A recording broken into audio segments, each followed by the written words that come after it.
Oke, assalamualaikum warahmatullahi wabarakatuh. Jumpa lagi bersama kita Rahman Channel. Pada video kali ini kita akan membahas tentang 7 kesalahan dalam pemupukan. Oke para sahabatnya semua, sebelum kita lanjut ke video, jangan lupa dukung terus channel kami ini supaya channel kami ini lebih berkembang dengan cara subscribe, like, and comment, agar kami Rahman Channel bisa menyajikan video yang terbaik yang bermanfaat untuk para sahabat tani semua.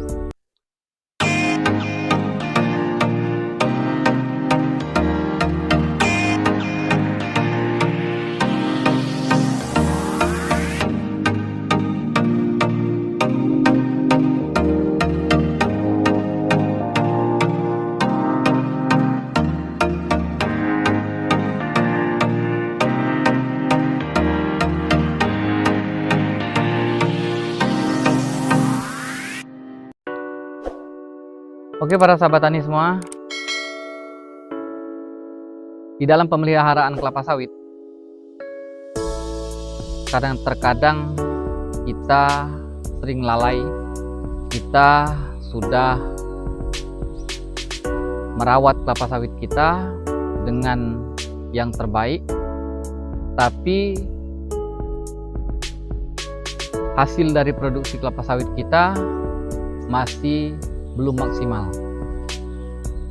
Mungkin kita bertanya-tanya, ada apa dengan kelapa sawit kita? Apa kesalahan-kesalahan yang kita lakukan sehingga kelapa sawit kita produksinya berkurang? Oleh karena itu, pada kesempatan kali ini saya akan berbagi sedikit ilmu.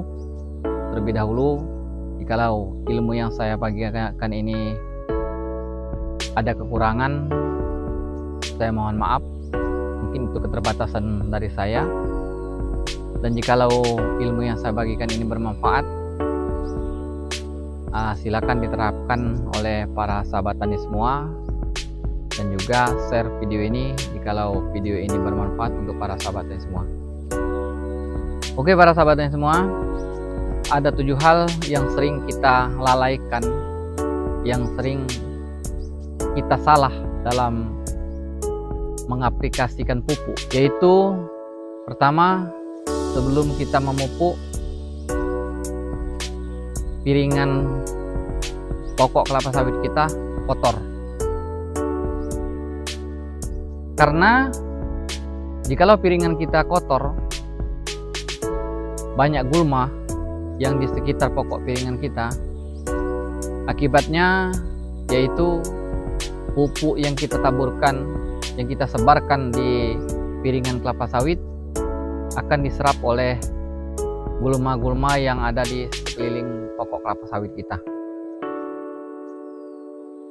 Itu akan mengakibatkan unsur hara terbagi, separuh diserap oleh kelapa sawit dan separuhnya lagi diserap oleh gulma-gulma yang berada di sekeliling pokok kelapa sawit. Makanya dari itu, sebelum kita melakukan pemupukan, hendaknya kita melakukan pembersihan gulma-gulma yang berada di sekeliling pokok kelapa sawit kita. Dan yang kedua, saat kita mau melakukan pemupukan, hendaknya kita melakukan pruning dulu. Pemangkasan pelepah, kita sisakan songo 2 atau songo 3. Dan mengapa harus kita sisakan, harus kita pruning dulu? Dikarenakan apabila pelepahnya terlalu banyak, mengakibatkan yaitu tumbuhan kelapa sawit kita tidak maksimal menyerap unsur hara. Oleh karena itu, terkadang kita lalai dengan hal ini, akhirnya mengakibatkan hasil produksi kita tidak maksimal dan berkurang. Dan yang ketiga yaitu saat kita mau melakukan pengaplikasian pupuk, hendaknya kita melakukan pemupukan dasar, yaitu menetralkan tanah dengan cara menggunakan pupuk dolomit supaya zat asam yang berada di dalam tanah bisa dinetralisirkan.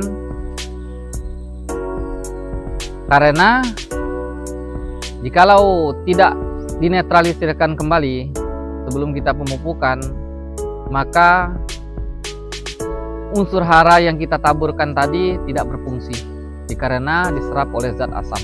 Dan kita usahakan, para sahabat tani semua, kita usahakan pH tanah kita menjadi 7 ataupun 6,5 pH-nya. Dan untuk yang selanjutnya yaitu kesalahan yang sering kita abaikan juga, pupuk yang kita tebarkan tidak sesuai dengan anjuran. Kenapa saya katakan tidak sesuai dengan anjuran? Penyerapan kelapa sawit itu berada di tengah tajuk atau kurang lebih separuh dari pelepah. Separuh dari pelepah kelapa sawit atau yang dikatakan setengah tajuk. Disitulah tempat penyerapan unsur hara. Tapi terkadang kita salah, kita lakukan, kita tebar di sekitaran pohon, terlalu dekat dengan pohon, dan kita buat juga bentuk cincin. Itu mengakibatkan tidak bisa terserap oleh kelapa sawit apabila kita lakukan pemupukan seperti itu. Tapi kalau kita sudah sesuai dengan anjuran ilmu pertanian bahwa penyerapan pupuk itu berada di tengah tajuk kelapa sawit atau kurang lebih 1 meter lebih dari pokok kelapa sawit. Itu yang dianjurkan. Yang keenam yaitu pemupukannya sering juga terlalaikan. Kita terburu-buru, tidak melihat kondisi apakah ini musim kemarau atau musim penghujan. Kenapa? Sebab kalau kita memupuk kelapa sawit kita pada musim kemarau adalah kesalahan, dikarenakan pada musim kemarau kadar air yang berada di tanah itu berkurang. Jadi penyerapan unsur hara yang kita taburkan ini tadi, yang kita taburkan ke kelapa sawit, tidak bisa diserap oleh kelapa sawit secara langsung. Oleh karena itu kita usahakan jangan kita memupuk kelapa sawit kita pada musim kemarau. Karena cuaca pada musim kemarau yaitu cuacanya terik, panas, dan pupuk cepat menguap.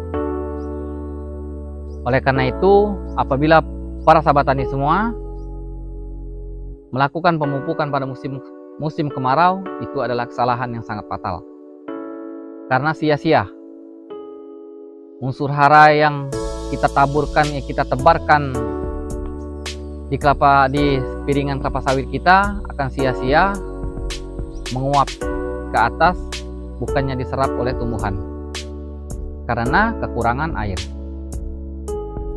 Dan yang kesalahan yang ketujuh yaitu kita sering melakukan pemupukan, mau tidak mau kita harus selesai dalam 1 hari. Pokoknya hari ini harus selesai dalam pemupukan. Padahal kita lihat dulu, cek kondisi. Kita cek kondisi apakah sudah ada turun hujan atau belum. Jadi sebaiknya para sahabat semua, kita memupukkan itu dilakukan pada pagi hari, dan kira-kira jarak hujan kira-kira dalam 1 minggu itu ada 2 kali atau 3 kali hujan. Dan jangan pula kita memupuk hari ini, memupuk pagi ini memupuk, sorenya hujan atau malamnya hujan, itu pun juga sia-sia. Makanya dianjurkan pemupukan itu dilakukan pada pagi hari dan dalam keadaan tanah yang lembab. Sebaiknya setelah hujan, malamnya hujan, besoknya kita pupuk. Tanah itu dalam keadaan lembab dan pupuk juga cepat diserap oleh kelapa sawit. Oke para sahabat tani semua, itu adalah 7 kesalahan yang sering kita lakukan, yang sering kita abaikan dalam pemupukan kelapa sawit, sehingga kelapa sawit kita, padahal kita sudah memupuk berton-ton pupuk, tapi hasilnya nol, tidak sesuai dengan yang kita harapkan. Dan akhirnya kerja keras kita, tenaga kita yang sudah terkuras, kantong kita juga yang sudah terkuras karena mau meningkatkan hasil, tapi hasilnya hasil dari reaksi pupuk yang kita taburkan itu tidak berfungsi apa-apa. Oleh karena itu para sahabat tani semua, kita sebagai petani harus teliti, harus pelajari dulu bagaimana cara pemupukan yang baik dan bagaimana cara merawat kelapa sawit kita agar kelapa sawit kita bisa mengeluarkan hasil produksi yang maksimal, yang standar, yang sesuai dengan yang kita inginkan. Oke para sahabatnya semua, mungkin itu saja video kita kali ini. Apabila ilmu yang saya miliki ini ada kekurangan, saya mohon maaf. Mungkin itulah keterbatasan dari ilmu yang saya miliki. Dan dukung terus channel kami ini dengan cara subscribe, like, and comment, agar kami bisa menyajikan video yang terbaik untuk para sahabat tani semua. Saya akhiri. Wassalamualaikum warahmatullahi wabarakatuh.